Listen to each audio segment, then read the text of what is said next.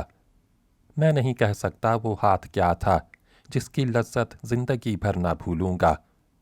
دل جو زور زور سے دھڑک رہا تھا فوراً ٹھہر گیا اور ایک تسکین و تسلی محسوس ہوئی جس کی مسرت سے میرا تاریک دل آشنا ہی نہ تھا۔ سینہ نور و سرور سے معمور اور برکت و فرحت سے سرشار ہو گیا، اور اسی ہاتھ نے یہ حالت کر دی کہ دشمنی اور عداوت کے جذبات درکنار اب مجھے حضور اکرم صلی اللہ علیہ وسلم سے زیادہ دنیا کی کوئی چیز عزیز و محبوب نہ تھی۔ فوراً کلمہ شہادت پڑھ کے مسلمان ہو گیا۔ اس وقت سے عادت پڑ گئی ہے کہ ہر گھڑی اپنی کفر و شرک کی زندگی پر پچھتاتا اور کفِ افسوس ملا کرتا ہوں۔ استفانوس، وہی نور و سرور جو نبوت کے نورانی دست مبارک کی برکت سے آپ کے دل میں پیدا ہوا، ہر اس شخص کے دل میں بھی پیدا ہو جائے گا جس کے سامنے آپ اس واقعے کو بیان فرمائیں گے۔ خیر، اب یہ فرمائیے کہ کعبے میں داخل ہو کر جناب رسالت پناہ صلی اللہ علیہ وسلم نے کیا کیا؟ فضالہ، سنیے، اب مجھے حیرت انگیز واقعات نظر آنے لگے۔ کعبے کے گرد طواف کے راستے میں دونوں جانب سینکڑوں بت قائم تھے جو سیسے سے جوڑ جوڑ کر بڑی مضبوطی سے نصب کر دیے گئے تھے۔ حج میں لوگ طواف کعبہ کرتے وقت ان کی بھی پوجا کیا کرتے تھے اور ہر ایک کے آگے ہاتھ جوڑ کر اظہار یجز و الحاح اور درخواست فضل و کرم کیا کرتے تھے۔ ہمارے دلوں پر ان کی ایک ہیبت بیٹھی ہوئی تھی۔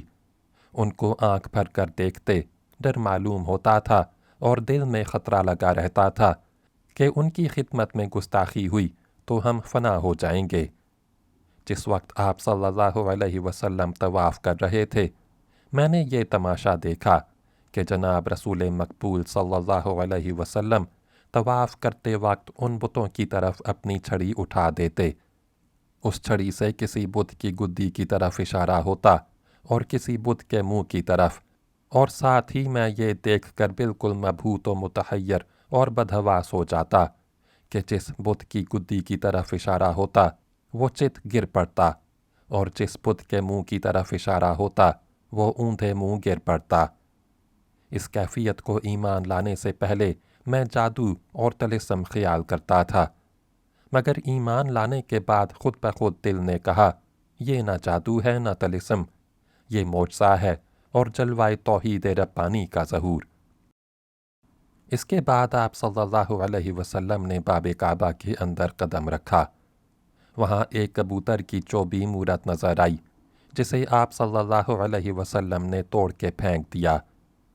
اس کے بعد وہیں کھڑے کھڑے فرمایا اللہ کے سوا کوئی معبود نہیں، وہ اکیلا ہے، اس کا کوئی شریک نہیں، اس کا وعدہ سچا ہوا، اپنے بندے کی اس نے مدد کی اور اس نے تنے تنہا لشکروں کو شکست دے دی۔ لوگو، ہر مواخذہ، ہر خون اور ہر مال جس کا کوئی دعوے دار ہو وہ میرے ان دونوں قدموں کے نیچے ہے، یعنی پامال و کلعدم ہے، بجز تولیت خانہ خدا اور حاجیوں کے لیے سبیل رکھنے کے سن لو۔ جو کوئی شبہ میں مار ڈالا جائے وہ بمنزل عمدن مار ڈالے جانے کے ہے، اور اے جماعت قریش، خدا نے جاہلیت کے کبر و غرور اور آباء و اجداد میں فخر و ناز دور کر دیا۔ تمام انسان آدم علیہ السلام سے ہیں اور آدم علیہ السلام مٹی سے بنے تھے۔ اس کے بعد قرآن مجید کی یہ آیت پڑھی، یعنی لوگو، ہم نے تم کو نر اور مادہ سے پیدا کیا اور تمہیں فرقوں اور قبیلوں میں تقسیم کیا تاکہ تم پہچانے جاؤ۔ تم میں سب سے افضل وہ ہے جو خدا کے نزدیک سب سے زیادہ متقی ہو۔ اب آپ صلی اللہ علیہ وسلم کعبے کے اندر آگے بڑھے تو ملائکہ وغیرہ کی تصویریں نظر آئیں۔ انہی کے درمیان حضرت ابراہیم علیہ السلام کی تصویر اس وضع میں بنی تھی کہ قرآن اندازی کے قلم ان کے ہاتھ میں ہے، جیسے کہ کعبہ کے سب سے بڑے بت حبل کے ہاتھ میں بنائے گئے تھے۔ یہ دیکھ کر آپ صلی اللہ علیہ وسلم نے فرمایا خدا ان لوگوں کو غارت کرے، بھلا ابراہیم علیہ السلام کو قرآن اندازی سے کیا واسطہ؟ پھر قرآن مجید کی آیت پڑھی جس کا مطلب یہ تھا کہ وہ نہ یہودی تھے نہ نصرانی نہ مشرک، بلکہ وہ دین حنیف پر تھے اور مسلمان تھے۔ اس کے بعد آپ صلی اللہ علیہ وسلم کے حکم سے وہ سب تصویریں مٹا دی گئیں۔ اسی وقت تمام بت کعبہ سے نکالے گئے اور آپ صلی اللہ علیہ وسلم نے بلال رضی اللہ عنہ کو جو ہمراہ تھے حکم دیا کہ اذان دو۔ بلال رضی اللہ عنہ نے فوراً اذان دی اور خانہ کعبہ اور گرد کی فضا میں نعرہ توحید گونج اٹھا۔ اس کارروائی کے بعد آپ صلی اللہ علیہ وسلم نے تمام قریش کی طرف جو صحن کعبہ میں جمع تھے متوجہ ہو کے فرمایا اے گروہ قریش، آج تم کو مجھ سے کیا امید ہے؟ سب نے چلا کر کہا فضل و کرم کی، اس لیے کہ آپ فیاض بھائی اور فیاض بھتیجے ہیں۔ یہ سنتے ہی ابر کرم جوش میں آیا، دریائے شفقت ابلا اور ارشاد ہوا جاؤ تم سب آزاد ہو۔ ان باتوں میں زیادہ دیر ہو گئی اور فضالہ اور اس کے رفیق نے استفانوس وغیرہ سے رخصت ہو کر بصرہ کی راہ لی، مگر اپنی باتوں سے ایسا گہرا اثر سامعین خانقاہ کے دلوں پر ڈال گئے کہ سب نے ایک عجیب ذوق و شوق پیدا ہو گیا، اور خانقاہ بحیرہ میں جن جن لوگوں نے ان واقعات کو سنا دنیا و ما فیہا اور اپنے سارے زہد و تقویٰ کو بھول گئے۔ ہر شخص کا دل کہہ رہا تھا کہ اب سب سے بڑی عبادت و ریاضت حضرت رسول خدا صلی اللہ علیہ وسلم کی غلامی ہے۔ اس ذوق و شوق کو تقریباً 4 مہینے گزر گئے اور سب کے دلوں میں زیارت جمال محمدی صلی اللہ علیہ وسلم کا شوق بڑھتا جاتا تھا کہ عرض بنی طے سے 10-15 آدمی اچھی اچھی تیز روح سانڈنیوں کو لے آئے اور خانقاہ میں ٹھہرے۔ ان کا سردار مخل بن ثعلبہ طائی تھا۔ مخل استفانوس کو ساتھ لے کر صفانہ کے پاس گئے اور کہا آپ کے بھائی عدی بن حاتم نے ہمیں بھیجا ہے کہ آپ کو عزت و احترام سے آپ کے وطن میں لے چلیں اور آپ کے مشتاق بھائی سے ملائیں جو وہاں اپنی ساری قوم اور سلمہ و اجا کے کل علاقے پر حاکم و متصرف ہیں، مگر اس حکومت و اقتدار میں بھی انہیں بغیر آپ کے چین نہیں آتا۔ ان لوگوں کی درخواست سن کے صفانہ نے استفانوس سے کہا